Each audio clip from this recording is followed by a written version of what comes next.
ہر انسان بہت سی خوبیوں اور خامیوں کا مجموعہ ہوتا ہے۔ ایک میاں بیوی کا کیس میرے پاس آیا۔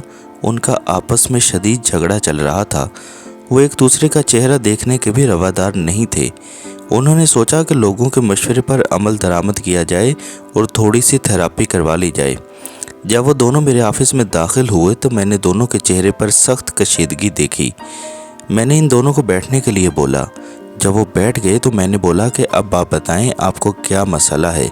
تو وہ دونوں یکدم بولنا شروع ہو گئے اور ایک سانس میں ایک دوسرے پر تنقید کے پہاڑ ڈال دیے۔ دونوں اپنے موقف سے پیچھے ہٹنے کو تیار نہ تھے۔ میں نے ان دونوں کو اپنے دل کی بھڑاس نکالنے دی اور چپ کر کے ان کی لڑائی ختم ہونے کا انتظار کرنے لگا۔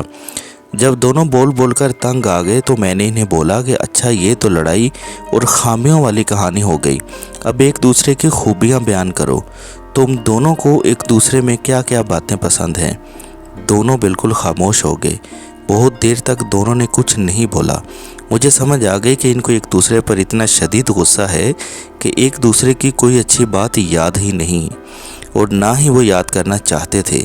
میں نے ایک ایک کاغذ اور پین دونوں کو تھما دیے اور میاں بیوی کو بولا کہ اپنے اپنے کاغذ پر ایک دوسرے کی خوبیاں تحریر کرو۔ ایک دفعہ پھر بہت دیر بعد دونوں نے کچھ بھی نہ لکھا اور غصہ ان کے چہروں پر عیاں تھا۔ بہت دیر کے بعد خاوند نے جیسے ہی اپنے کاغذ پر کچھ لکھنا شروع کیا تو ایک دم ہی اس کی بیوی بھی تیز تیز اپنے کاغذ پر کچھ لکھنے لگ گئی۔ لگ رہا تھا کہ ابھی بھی دونوں مقابلے پر اپنا اپنا کاغذ بھرنے بیٹھ گئے ہیں۔ جب انہوں نے لکھ لیا تو بیوی نے اپنا کاغذ مجھے تھمایا۔ میں نے اسے واپس کرتے ہوئے بولا کہ اسے اپنے شوہر کو دو، وہ خود ہی پڑھے گا۔ بیوی نے اسے دے دیا اور اس کا کاغذ لے لیا۔ دونوں نے پڑھنا شروع کیا اور تھوڑی دیر بعد بیوی کی آنکھوں سے آنسو جاری ہو گئے۔ وہ دونوں ایک دوسرے کی تعریفیں پڑھ کر بہت خوش ہوئے۔ کمرے کی فضا ایک دم تبدیل ہو گئی تھی۔ ایسے لگ رہا تھا جیسے ان دونوں کی کبھی لڑائی ہی نہ ہوئی ہو۔ میرا فرض پورا ہو چکا تھا۔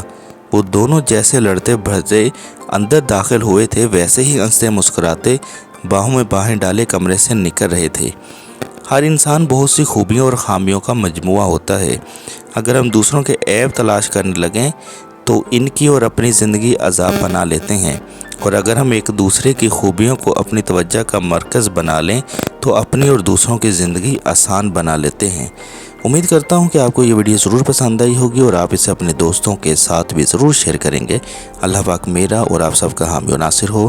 اللہ حافظ۔